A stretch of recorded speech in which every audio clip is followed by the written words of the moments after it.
اس ہر اعتراض کا جواب اس نے پہلے دے رکھا ہے، مالک یوم الدین، میں مالک ہوں، خبردار، چاہوں جس کو بخش دوں چاہوں پکڑ لوں، کوئی پوچھ نہیں سکتا، میں مالک ہوں۔ اب یہ لفظ مالک بول کے ہر اعتراض کا جواب پہلے دے رکھا، یہ نہیں کہا کہ وہ جزا اور سزا دینے والا ہے، نہیں فرمایا جزا اور سزا دینے والا، یہ نہیں فرمایا، فرمایا جزا اور سزا کا مالک ہوں، جزا اور سزا کا دینا اور شے ہے، مالک ہونا اور شے ہے۔ مالک ہوتا ہے، چاہے تو پکڑ کے جنت میں ڈال دے، چاہے تو اندر سے نکال کے باہر پھینک، مالک، کوئی پوچھ نہیں سکتا اس سے، کوئی گرفت نہیں کر سکتا، کوئی سوال نہیں کر سکتا۔ اب بات کو سمجھ گیا نا، وہ مالک، اس لیے فرمایا محبوب ما تريد ان اصنع بامتک، بول پیارے ارادہ کیا ہے تیرا؟ آج تو کہہ، یہی کہا تھا نا، وہ شعر کیا تھا، تو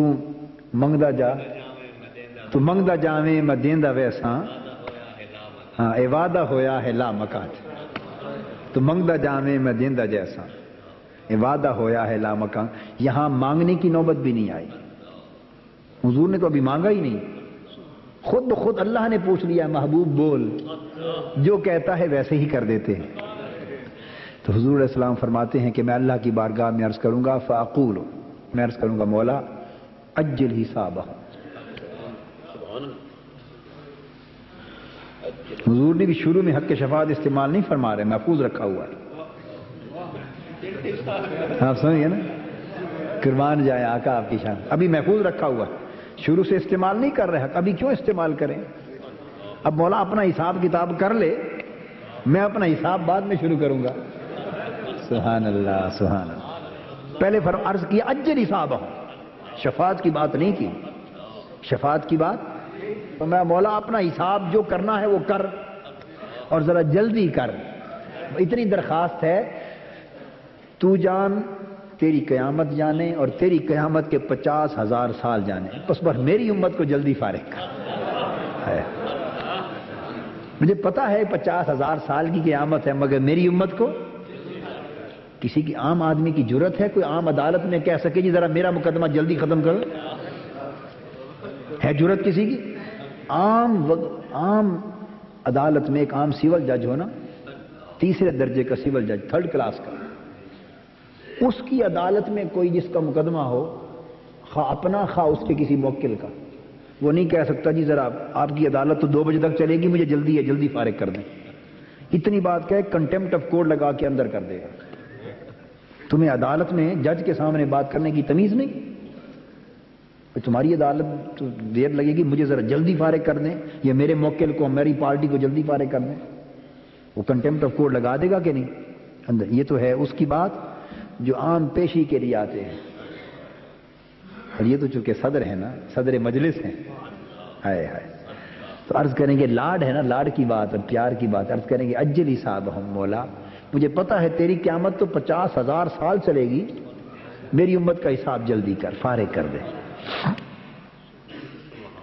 فیدعا بہم فیحاسبون، پر جب حضور عرض کریں گے اللہ پاک کی بارگاہ میں، تو حدیث پاک میں آتا ہے پھر ان کی حضور کی امت کو آواز دی جائے گی، آؤ میرے پیارے محمد کی امت آ جائے صلی اللہ علیہ وسلم۔ حضور کی امت کو بلا لیا جائے گا اور ان کا حساب و کتاب کر دیا جائے گا، فوری نپٹا دیا جائے گا۔ اب حدیث میں آتا ہے فَمِنْهُمْ مَنْ يَدْخُلُ الْجَنَّةَ بِرَحْمَتِهِ وَمِنْهُمْ مَنْ يَدْخُلُ الْجَنَّةَ بِشَفَاعَتِهِ۔ پس اب حساب و کتاب کے بعد کچھ ایسے ہوں گے جو اللہ کی رحمت کے باعث بخشے جائیں گے، اللہ کی، اور کچھ ایسے ہوں گے جو رحمت تو انہی کے لیے ہوگی جن کے لیے وعدہ فرما رکھا ہے ایمان اور عمل صالح والا، اور کچھ وہ ہوں گے جو اس کیٹیگری سے، اس کھاتے میں نہیں بخشے جائیں گے، وہ پھر میری شفاعت سے بخشے جائیں گے۔ تو 2 گروپ بنا دیے مولا، نیکوکار تیرے، گنہگار میرے، نیکوکار تیرے، گنہگار، اترونہا للمتقین، نیکوکار تیرے، ولیکنہا للمذنبین الخطائین، گنہگار میرے۔ نیکوکار رب کی رحمت سے بخشے گئے، گنہگار حضور کی شفاعت سے۔ تو گناہگار وہی ہے نا جو پکڑے ہوئے ہوں گے. گناہگار کی تعریف کیا ہے؟ وہ جو پکڑے ہوئے ہوں گے. فرمایا یدخل الجنت بشفاعتی، چھڑا کے جنت میں بھیج دیا. حضور علیہ السلام فرماتے ہیں حتیٰ کہ یہاں تک نہ پھر میں لا یزال اشفع، میں شفاعت کرتا جاؤں گا، چھڑاتا جاؤں گا، بخشواتا جاؤں گا اللہ کی بارگاہ میں، حتیٰ کہ وہ لوگ جن کے ہاتھ میں دوزخ کا پروانہ ہوگا، دوزخ کا پروانہ جن کو مل چکا ہوگا اور انہیں حکم مل چکا ہوگا کہ جاؤ دوزخ میں ان کو گرا دو، اور وہ دوزخ کا پروانہ لے کر فیصلہ سن کر دوزخ میں گرائے جانے والے ہوں گے، وہ میرے سامنے آ جائیں گے اور مجھے پکار لیں گے. میں ان کی بھی شفاعت کر کے کہوں گا فرشتوں چھوڑ دو، ان کے ساتھ پہلے بہت کچھ ہو چکا، اب چھوڑ دو.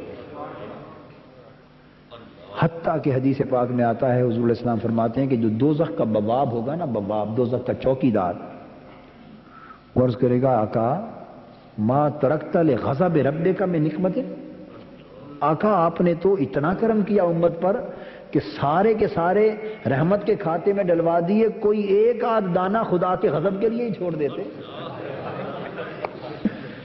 کوئی دانہ خدا کے غضب کے لیے چھوڑ دیتے، آپ نے تو اللہ کے غضب کے لیے چھوڑا ہی کچھ نہیں. ہائے ہائے ہائے ہائے، یہ حدیث تو ہم تو پڑھتے ہی نہیں ہیں چیزیں، بس خالی مسئلے ذہنوں میں بنائے ہوئے ہیں. قرآن و حدیث کو پڑھیں تو سمجھ میں آئے کہ مقام کیا ہے حضور کی شفاعت کا. اور یہ جتنی شانیں حضور کی ہیں ان سب شانوں سے اللہ ہی بلند، اس کی بلندی ظاہر ہوتی ہے نا، یہ سب چیزوں سے اللہ کا کرم ظاہر ہوتا ہے. تو جس نے اپنے محبوب کو اتنی شانیں عطا کر رکھی ہیں اس کی اپنی شانوں کا عالم کیا ہوگا، وہ خود کتنا بلند ہے، خود کتنا بلند ہے. اور وہ جو حدیث صحیح بخاری میں حدیث ہے اور مسلم میں حدیث شفاعت جو حضور فرماتے ہیں کہ اللہ پاک کی بارگاہ میں بار بار سجدے کریں گے نا حضور، تو اللہ فرمائیں گے محبوب ارفع رأسک سل تؤطا واشفع تشفع، قل یسمع لک سل تؤطا واشفع تشفع. ارفع رأسک، پیارے ذرا سر تو اوپر اٹھا، ذرا سر تو اوپر اٹھا. یہ تو عمومی ترجمہ، اب ہم اپنا ترجمہ بھی کرتے ہیں. اب اپنا ترجمہ، یہ علماء کا ترجمہ ہے. ارفع رأسک، محبوب سر اٹھا. اب یہ ہم ان پڑھوں کا ترجمہ، ارفع رأسک، محبوب ذرا مکھڑا تو دکھا. ہائے ہائے، محبوب ذرا مکھڑا تو دکھا، مکھڑا تو دکھا. یہ ان پڑھوں کا ترجمہ ہے ہمارا. ہم اس لیے ان پڑھوں کا ترجمہ بتا رہے ہیں تاکہ کوئی اعتراض نہ کرے. جب شروع سے ہی کہہ دیا ان پڑھوں کا ترجمہ ہے تو اعتراض کی گنجائش ہی نہ رہی. بھائی اتنا ہے بھائی، جس کی طبیعت چاہے پسند کرے وہ لے لے، جس کو پسند نہ آئے یہ ترجمہ وہ جھگڑا نہ کرے، چھوڑ جائے، ہم واپس رکھ لیں گے. چھوڑ جائے، جھگڑا نہیں ہے، نہ ہمارا نہ اس کا. محبوب مکھڑا تو دکھا. قل یسمع لک، ذرا یہ اب ان پڑھوں والا ترجمہ شروع ہے. قل یسمع لک، محبوب ذرا لب تو ہلا. ہائے ہائے، قل محبوب بول، تمہیں سنا جائے گا. اب اس کا معنی ہے قل محبوب ذرا لب، مکھڑا تو دکھا، محبوب ذرا لب تو ہلا. ہائے ہائے، لب تو ہلا، تمہیں سننا چاہتا. سل تو ہوتا، محبوب ذرا مانگ تو صحیح، مانگ کر دیکھ تو صحیح ہم کرتے کیا. تو ہوتا وشفع تو شفع، محبوب ان پکڑے ہوں کے لیے سفارش تو کر، دیکھ سارے نہ چھوڑ دوں تو. ہائے ہائے ہائے ہائے ہائے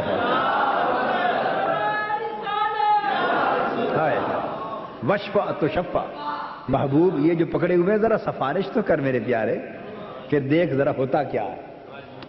ہائے ہائے ہائے. تو حضور پھر سجدہ کریں گے، اللہ پاک امتی امتی کہہ کے سجدہ ریز ہوں گے، اللہ اٹھائیں گے سجدے سے اور فرمائیں گے محبوب فانطلق فاخرج من النار من کان فی قلبہ مثقال حبۃ من ایمان.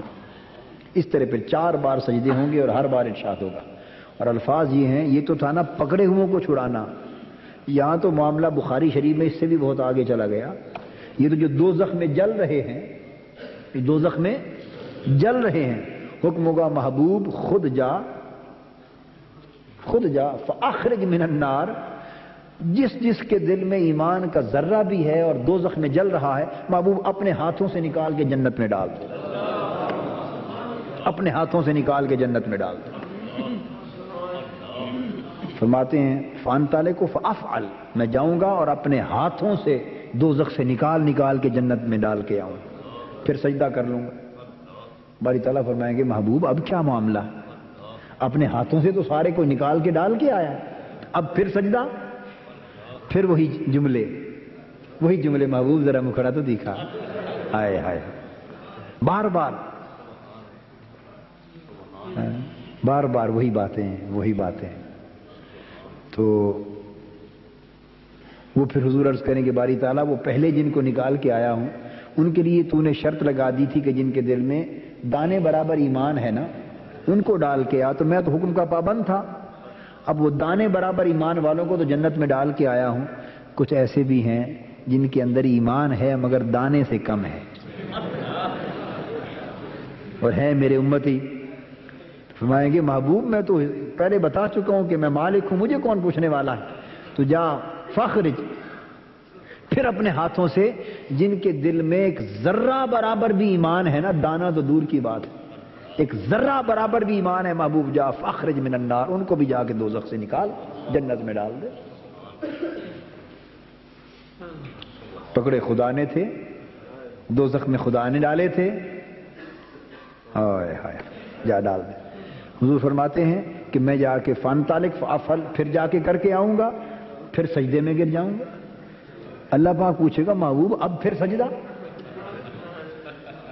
آئے، یہ معاملے ہی جدا ہیں محب اور محبوب کے۔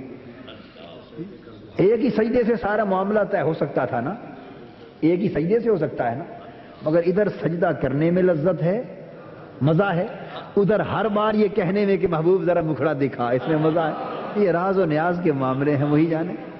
وہ جیسے کیا شب معراج ایک ہی بار معاملہ چکایا جا سکتا تھا، مگر بار بار تھوڑے تھوڑے نمازیں معاف کر کے بھیجا جا رہا ہے، پھر بلایا جا رہا ہے۔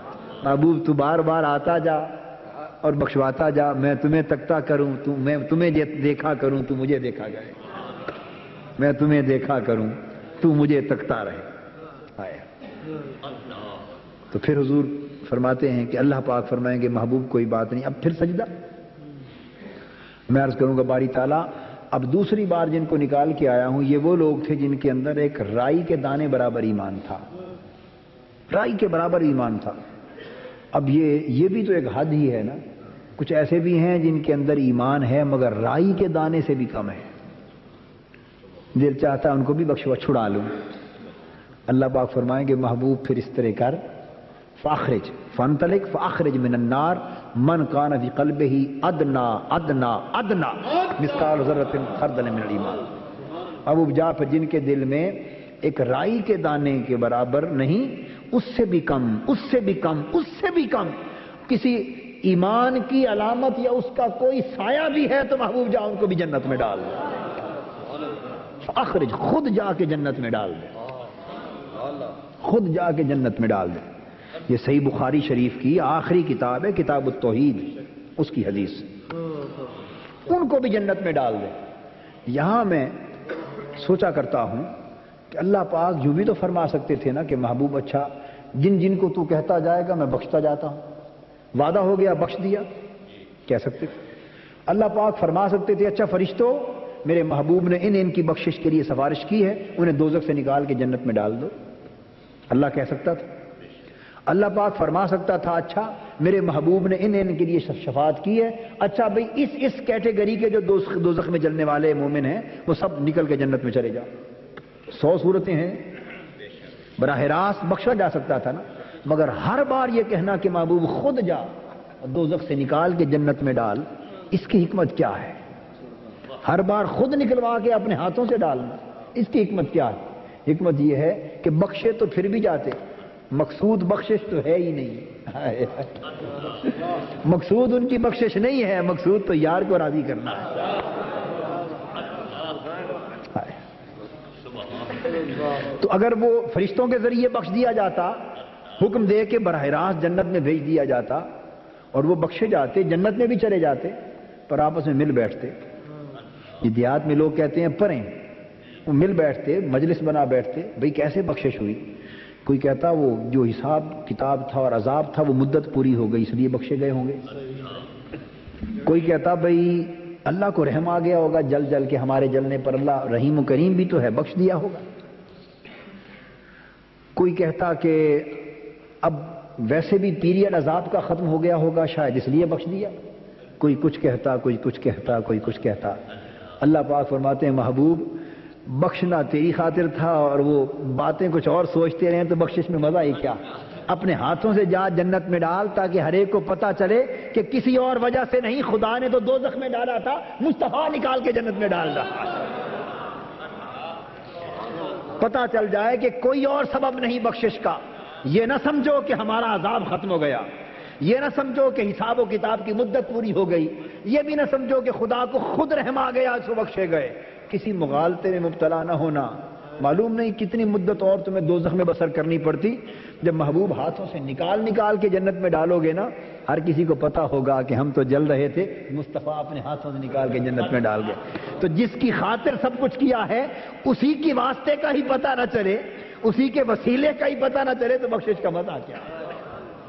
اس لیے محبوب اپنے ہاتھوں سے جا کے جنت میں ڈال تاکہ ہر ایک کو پتہ تو چلے نا کس نے بخشوایا ہے۔ ہم تو پکڑے ہوئے تھے، کس نے چھڑایا ہے پتہ تو چلے نا۔ اس لیے محبوب خود جا کے جنت میں ڈال۔ اور آقا فرماتے ہیں جا کے ڈال آؤں گا تیسری بار اور اس کے بعد چوتھی بار پھر سجدے میں گر جاؤں۔ اللہ تعالیٰ فرمائیں گے محبوب اب بھی کچھ رہ گیا، باقی اب بھی کچھ رہ گیا؟ عرض کروں گا باری تعالیٰ اب بھی ایک حد قائم کر دی تھی آپ نے، بے شک فرمایا تھا ادنا ادنا ادنا، مگر چلو 3 اضافتے صحیح، یہ بھی حد ہی ہو گئی نا، 2 اضافتے اس کی آگے ہیں، 5 اضافتے صحیح پر ساری اضافتوں کے ساتھ حد ہی بنتی ہے، یہ بھی ایک حد ہی تھی بھائی چلو اس سے کم اس سے کم اس سے کم، کہ ایسے بھی ہیں جو اس سے بھی کم ہیں۔ تو محبوب اب خود بتا اب چاہتا کیا ہے؟ بابا اب خود بتا اب کیا چاہتا ہے؟ میں عرض کروں گا میرے مولا اب یہ چاہ رب اذن لی فی من قال لا الہ الا اللہ، میرے مولا اب یہ چاہتا ہوں کہ مجھے اذن دے دے کہ محبوب جس نے تیرا کلمہ پڑھ لیا وہ جنت میں گیا، یہ اذن دے دے۔ اب کب تک یہ سلسلہ چلتا رہے گا؟ بار بار سجدہ کروں تو اٹھاتا رہے، میں جنت میں جا کے ڈالتا رہوں، یہ سلسلہ کب تک چلتا رہے گا؟ اب اس کہانی کو ختم بھی کریں نا، اور ختم یہ ہوگی رب اذن لی فی من قال لا الہ الا اللہ، اور جس نے میرا کلمہ پڑھ لیا مولا وعدہ فرما اور حکم دے دے کہ جنت میں ڈال دے۔ اس پر اللہ پاک کی رحمت جوش میں آ جائے گی، ارشاد ہوگا محبوب فبعزتی وبجلالی وبعظمتی وبکبریائی من قال لا الہ الا اللہ دخل الجنہ۔ محبوب اب سن مجھے اپنی عزت کی قسم، اپنی جبروت کی قسم، اپنی عظمت کی قسم، اپنی کبریائی کی قسم، جس نے تیرا کلمہ پڑھ لیا جنت میں، جنت میں۔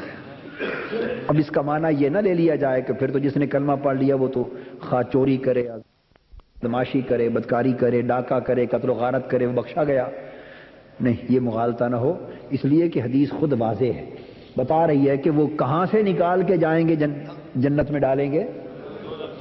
فاخرج من النار، کہاں سے؟ دوزخ میں سے نکال کے جنت میں ڈال۔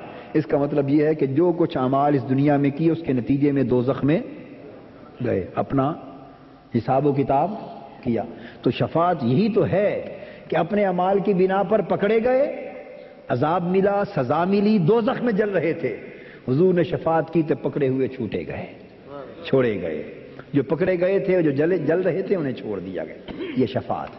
تو اہل ایمان کی شان یہ ہے کہ وہ بالآخر جنت میں جائیں گے، اپنے حساب کتاب میں سے گزر کر، بولیے حساب و کتاب میں سے گزر کر بالآخر، اور کفار بالآخر بھی دوزخ میں رہیں گے، ان کے لیے خلود ہے، کفار کے لیے ہمیشگی ہے دوزخ کی، ہمیشگی ہے، اور ادھر بالآخر جنت میں جائیں گے، بالآخر جنت میں جائیں گے، اور مالک پھر بھی اللہ ہے، باروبار والے بھی ہیں، وہ پہلی حدیث جو سنائی ہے وہ باروں بار والے کے لیے تو ہے، جن کے ہاتھ میں پرچی ہوگی دوزخ کی تو وہیں سے حضور بھیج دیں گے، کیونکہ وہ اپنا حصہ قبر میں پا چکے ہوں گے۔ بھئی دیکھیے قبر، مرتے ہی قبر سے آخرت شروع ہو جاتی، مرتے ہی قبر سے آخرت، تو حساب و کتاب کا مرحلہ ایک قبر میں بھی ہے، کچھ وہ بھی پا چکے ہوں گے، کچھ وہ بھی پا چکے ہوں گے۔ مگر میں نے تو چونکہ لفظ مالک قرآن نے کہہ دیا نا مالک ہے، تو مالک پابند نہیں ہوتا، مالک پابند نہیں ہوتا، باقی ہر کوئی پابند ہوتا ہے، مالک پابند نہیں ہوتا۔ تو ضابطے تو عدل کے سارے یہ ہیں، اور اس کے فضل پر پابندی کوئی نہیں، جب چاہے جس سے چاہے جیسا چاہے کر۔ تو میں یہ عرض کر رہا تھا کہ یہ حضور علیہ السلام کی شفاعت کی شان ہے کہ جس کو بخشوا دیں گے حضور اللہ پاک بخش دے گا۔ تو یہ بات موضوع تو اور تھا، آج میں اسی پر ختم کرتا ہوں، میں اسی کی تھوڑی سی بات اور کر کے، اصل جو حدیث معاذ بن جبل رضی اللہ تعالیٰ عنہ کی چل رہی تھی، رأیت ربی فی احسن صورت والی حدیث، فیما یختصم المال والاعلیٰ، تو ہم پہنچے تھے آگے جب اللہ پاک کی بارگاہ میں حضور نے عرض کیا اسألک فعل الخیرات وترک المنکرات وحب المساکین وان تغفر لی وترحمنی واذا اردت فتنة قوم فتوفنی غیر مفتون۔ آج بات کرنی تھی ہم نے ان ترحمنی واذا اردت فتنة قوم فتوفنی غیر مفتون، اس پر ان تغفر لی تک بات ہم نے کر لی تھی، آج اس نقطے پر کرنی تھی، انشاءاللہ اگلی نشست میں کریں گے۔ اللہ بھلا کرے کسی دوست نے سوال پوچھ لیا، اس کے باعث اس موضوع پر گفتگو ہو گئی۔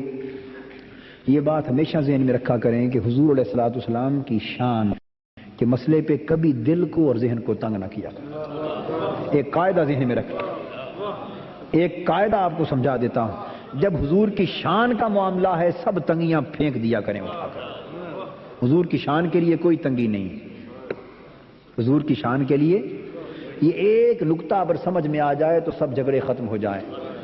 بس حضور کو خدا نہ سمجھیں، جو کچھ یہودیوں اور عیسائیوں نے اپنے نبی کے بارے میں اعتقاد رکھا وہ اعتقاد نہ رکھیں، وہ اعتقاد نہ رکھیں، نہ خدا بنائیں، نہ خدا کا بیٹا بنائیں، نہ خدا کا شریک بنائیں، نہ ذات میں نہ صفات میں، خدا کا شریک نہ خدا بنائیں، نہ خدا کا شریک بنائیں، نہ ذات میں شریک بنائیں، نہ صفات میں شریک بنائیں، بس خدائی سے حضور کو پاک رکھیں، خدائی سے حضور کو، اور باقی ساری خدائی حضور کی ہے۔ ایک خدائی سے پاک رکھیں، باقی ساری خدائی حضور کی ہے۔ خدائی بمعنی مخلوق، وہ خدائی بمعنی الوہیت، تو خدائی کی شان حضور کی طرف منسوب نہ کریں۔ حضور اللہ کے برگزیدہ بندے ہیں، حضور کی شان عبدیت ہے، حضور کی شان بس عبدیت سے خارج نہ سمجھیں، یہ کفر ہے۔ عبدیت سے خارج، عبدیت کا فرق نہ مٹائیں۔ میں کہا کرتا ہوں ہمیشہ کہ اللہ اور حضور کے مابین جو فرق عبدیت ہے وہ نہ مٹائیں، یہ فرق عبدیت یعنی بندگی کا فرق نہ مٹایا کریں، یہ مٹانا، تو جس طرح بندگی اور عبدیت کا فرق مٹانا کفر ہے، اسی طرح اس فرق کے علاوہ کوئی اور فرق ڈالنا بھی کفر ہے۔ کوئی اور فرق، رب نے اس فرق کو رکھا، باقی سب فرق مٹا دیے، اس فرق کو رکھا باقی سب فرق، لا نفرق، وہ تو ہے نا بین احد من رسلہ، ہاں میں بتا رہا ہوں لا نفرق بین اللہ و رسلہ، یریدون ان یفرقوا بین اللہ و رسلہ۔ کفار کی علامت بیان کی قرآن نے، کافروں کی، یہ چھٹے پارے میں ہے، پڑھ کے دیکھیے، کافروں کی علامت قرآن نے بیان کی کہ کافر اللہ اور اس کے رسولوں میں فرق کرنا چاہتے، اولئک هم الکافرون حقا، یہ پکے کافر ہیں جو خدا اور خدا کے رسول میں فرق کرنا چاہتے ہیں، یہ پکے کافر ہیں جو خدا اور خدا کے رسول میں فرق کرنا چاہتے ہیں۔ کون سا فرق؟ کیا عبدیت والا؟ نہیں، وہ حق ہے، وہ تو ایمان ہے۔ فَأَوْحَىٰ إِلَىٰ عَبْدِهِ مَا أَوْحَىٰ، وہ تو ایمان ہے، اس فرق پر ایمان رکھنا، اعتقاد رکھنا ایمان ہے۔ تو پتہ یہ چلا کہ فرق ابدیت کو ماننا تو ایمان ہے، بس اس کے علاوہ فرق ڈالنا کفر ہے، اس کے علاوہ فرق ڈالنا کفر ہے۔ تو حضور علیہ السلام کی شان کا جب بھی معاملہ آئے تو دل و دماغ کو تنگ، اور میں علامت بتاتا ہوں، اگر حضور کی شان کی بات ہو اور دل کھل جائے تو سمجھیں ایمان ہے۔ جتنی بھی شانیں بیان ہوں، جتنی بھی بیان ہوں، دل کھلتا چلا جائے، کھلتا چلا جائے، جس طرح کلی کھل جاتی ہے، غنچے چٹک کے کھل جاتے ہیں نا، دل کی کلیاں کھلتی چلی جائیں اور دل جذب کرتا چلا جائے، ذہن قبول کرتا چلا جائے، اندر فرحت پیدا ہوتی چلی جائے، ادھر حضور کے شان کے تذکرے ہوں، دل باغ باغ ہوتا چلا جائے، اللہ کی عزت کی قسم مبارک ہو تمہیں، سمجھو کہ ایمان ہے۔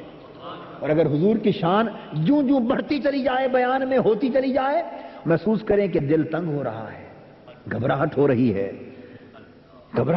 ہے، بے چینی ہو رہی ہے، خطرات محسوس ہو رہے ہیں اور اضطراب محسوس ہو رہا ہے، میں آپ کو سچ بتا رہا ہوں کہ سمجھ لیں کہ اندر منافقت ہے اور وہ کفر کی طرف لے جا رہی ہے۔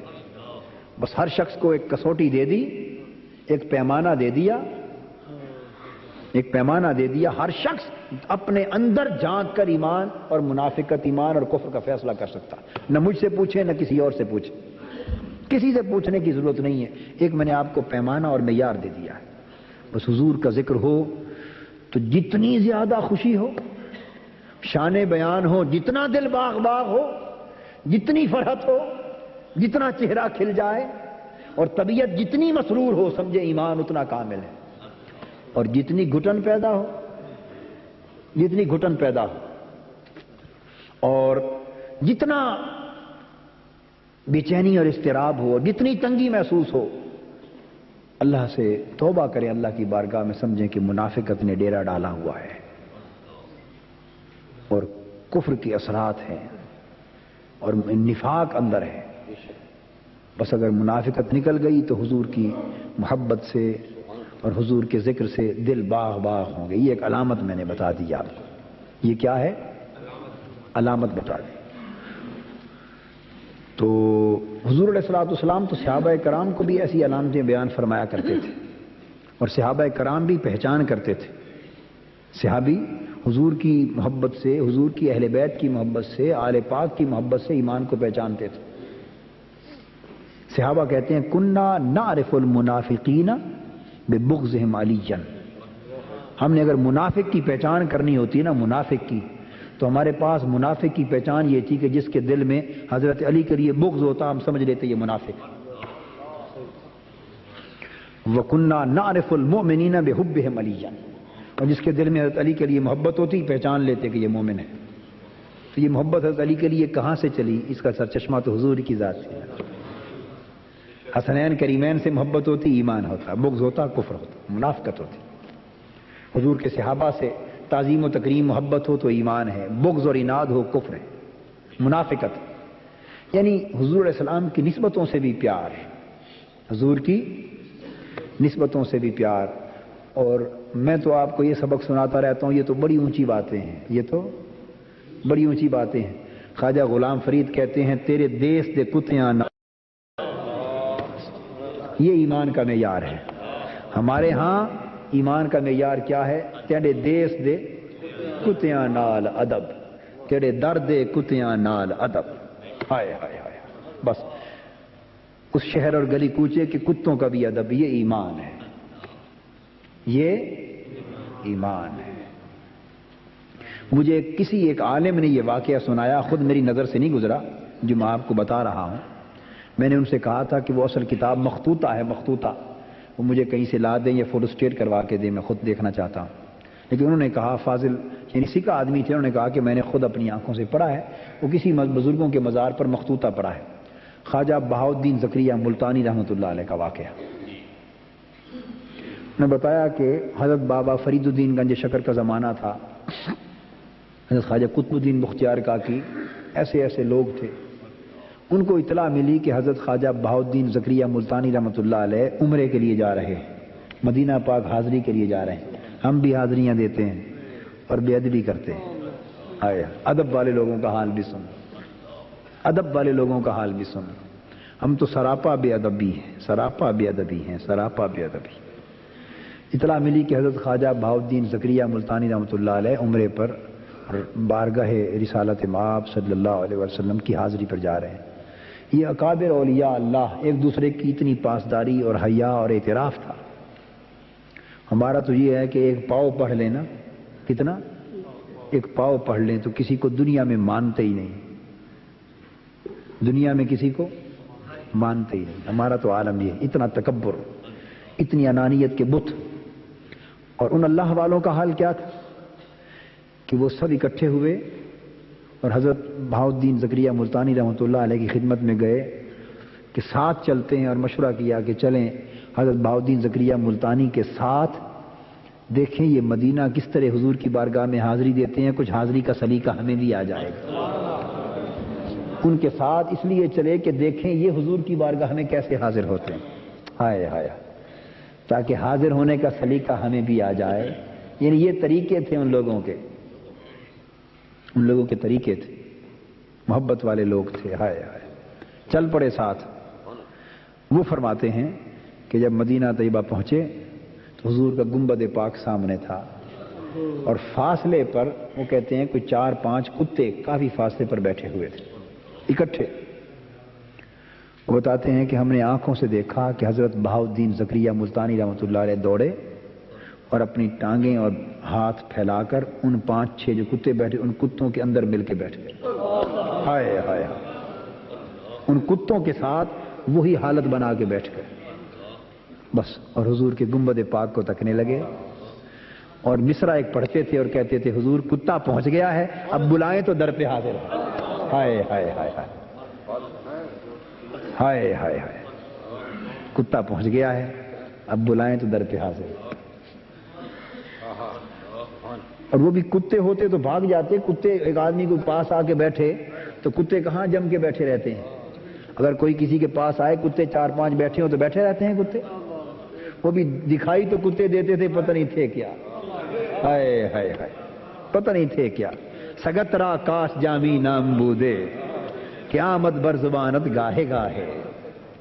ہائے اے کبھی محبوب کبھی تیرے کتے کا نام جامی ہوتا، محبوب کبھی تیرے کتے کا نام جامی ہوتا تو کتے کو بلانے کی خاطر یہ نام ہی تیری زبان پر کبھی کبھی آ جاتا. ہائے ہائے قیامت بر زبانت گاہے گاہے. کاش کتے کو بلاتے ہی یہ نام تیری زبان پر آ جاتا. تو معلوم نہیں کتنے لوگ سگ در رسول کا ہونے کی آرزو کرتے رہے اور اپنے بھیس بدل بدل کر حضور کی بارگاہ میں سگ ہو کر جانے کی آرزو کرتے رہے. خدا جانے کیا حال ہے کیا نہیں.